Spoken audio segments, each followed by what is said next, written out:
కేంద్ర రాష్ట్ర ప్రభుత్వాలు చేపట్టిన ఎస్సీ వర్గీకరణకు వ్యతిరేకంగా భద్రాచలం నుంచి హైదరాబాద్ వరకు మాల మహానాడు అధ్యక్షుడు నాగరాజు ఆధ్వర్యంలో మాలల మహాపాదయాత్ర చేపట్టారు. షామీర్పేట గ్రామంలోని అంబేద్కర్ విగ్రహం వరకు మాల మహానాడు రాష్ట్ర అధ్యక్షుడు పిల్లి సుధాకర్తో కలిసి ఉమ్మడి షామీర్పేట మండలంలోని మాల సోదరులు ఈ పాదయాత్రలో పాల్గొన్నారు. అనంతరం షామీర్పేట గ్రామంలోని అంబేద్కర్ విగ్రహానికి పూలమాలలు వేసి పాదయాత్ర చేసుకుంటూ కీసర మండలానికి బయలుదేరి వెళ్లారు.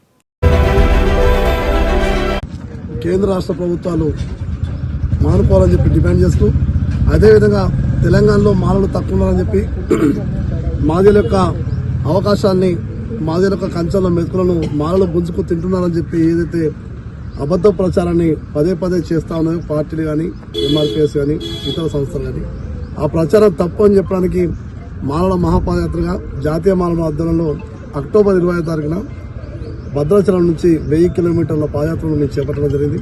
ఇది 1000 కిలోమీటర్ల పాదయాత్ర, 35 నియోజకవర్గాలు, 16 జిల్లాలు, 40 రోజుల పాటు ఈ యొక్క పాదయాత్ర కొనసాగుతుంది. సుమారు ఇప్పుడు 38 రోజులు ఈ యొక్క పాదయాత్ర ఈ రోజుకి 960 కిలోమీటర్ల వరకు చేరుకోవడం జరిగింది.